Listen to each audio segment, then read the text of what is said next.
Hey nerds, welcome to Agents of S.H.I.E.L.D. Theories and Conspiracies. I'm Brian from Good Nerd Bad Nerd.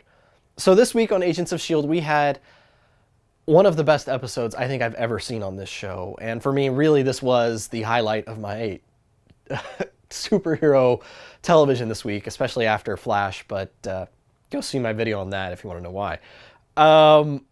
So much great stuff happened in this, so much just fantastic writing. But first, the comments from last week.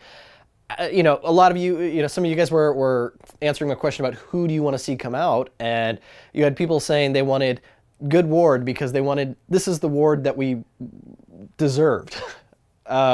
He's an excellent agent. He's not corrupted by Hydra.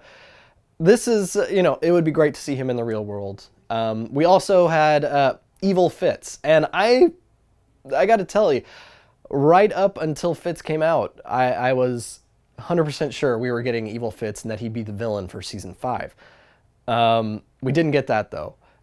Me personally, I want Trip. I want Trip to make his way out of the framework using that body machine. I would love to see Trip come back. He's a fantastic character. The actor who plays him is just outstanding, and would love to see more of him. But I wanted to talk about Tommy Rocker. You brought up that S.H.I.E.L.D. already has the LMD technology, so they could already do this without putting agents in harm's way. Technically, they don't really have it. They've got kind of the blueprints. They haven't built any themselves. Radcliffe built them built the first couple with Fitz's help, but I don't think you can say that it's all ready to go for S.H.I.E.L.D. using LMDs. Plus, after this, they would be very hard pressed to actually use them. Considering S.H.I.E.L.D. almost got destroyed by prototype LMDs. But that being said, the technology is there. It's just S.H.I.E.L.D. hasn't really looked into it in that way. But you're right. The technology is there. I don't think we're going to get comic-style LMDs, though, anytime soon. But let's get into this week's episode. First, the highlights. 3 big highlights for me. One is that the bus, the big ship that the team uses in the real world, the Zephyr, Hydra calls it the Zephyr also. So as much as things are different, things are still the same. Ada wasn't, I guess, creative enough to change the name, or they just left it in there. But, for me, I like that it's still called the Zephyr. Next, Coulson's comment after he's shot in the chest, and he says, this feels familiar. This was a callback to when Loki stabbed him. Unless I'm missing another time that he was shot or impaled through the chest. He gets hurt a lot. But, no, I'm pretty sure this was a reference to when Loki impaled him through the chest and he was dying.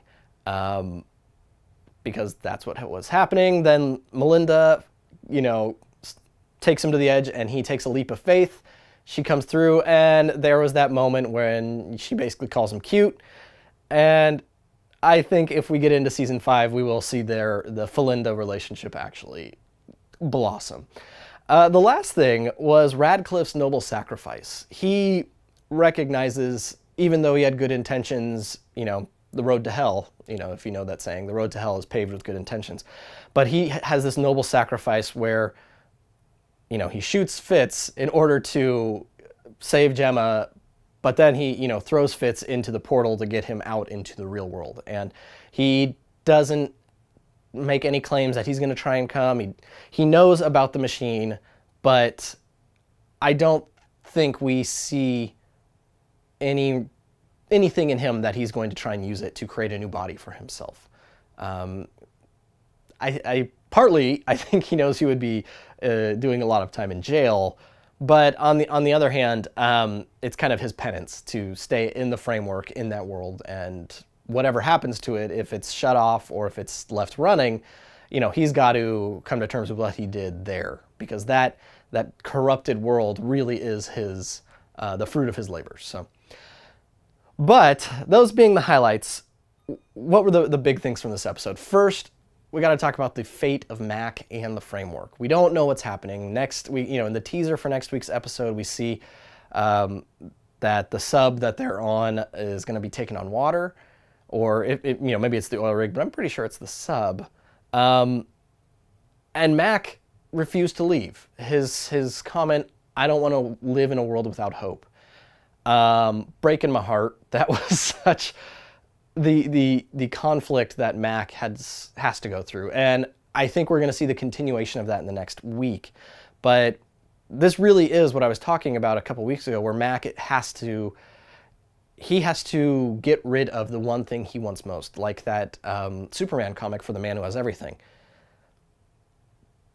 If he can't bring hope to the real world using that machine, this is going to devastate him.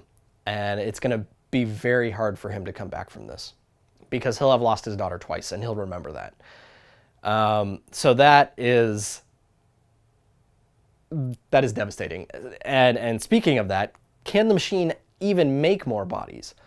The scanning rig was in the Triskelion. I assume that's a Triskelion where Madame Hydra was. And for anyone to make a new body and leave, presumably they would have to use that interface in order to make the new body.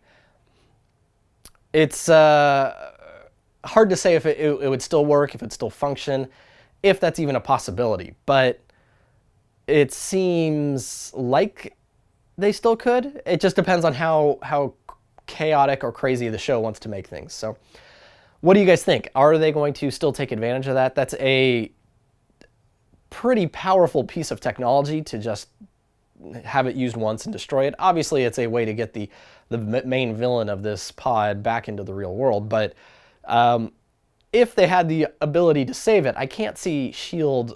really getting rid of that. They don't get rid of anything. Not in the comics and in the MCU. They keep everything. They're like pack rats. So let me know what you guys think about that. And then the last thing, Fitz and Ada. Fitz is having a nervous breakdown when he comes out of the framework, because he remembers everything he did. He remembers the people he killed. He remembers the people he tortured or experimented on. That's not the kind of thing you just walk off. And he's traumatized. He is definitely traumatized. And then Ada shows up, and he remembers his fond memories of her, and they're conflicting with what he's going through, and that's when she abducts him. I don't know. Ada can have essentially any power at this point that the writers want her to have because of the Darkhold. She can do anything she wants. She can teleport. She can manipulate matter at any point, any level. So this is going to be a very difficult character to defeat. What do you guys think the fate is? I mean, we already, if you are up to date on what's happening with the filming and stuff like that, they have hinted at a character coming back. That's all I'm going to say. You can look it up if you want. But how do you think they're going to defeat Ada? That's the question. What do they have? What can they do to stop someone as powerful as Ada, who is has so much control over the Darkhold that she can do pretty much whatever she wants? Let me know in the comments below, guys. And until next week or the next episode, I haven't checked to make sure that the show is back next week, but let me know what you guys think. And until next time, I'm Brian from Good Nerd, Bad Nerd, and this has been Agents of S.H.I.E.L.D. Theories and Conspiracies.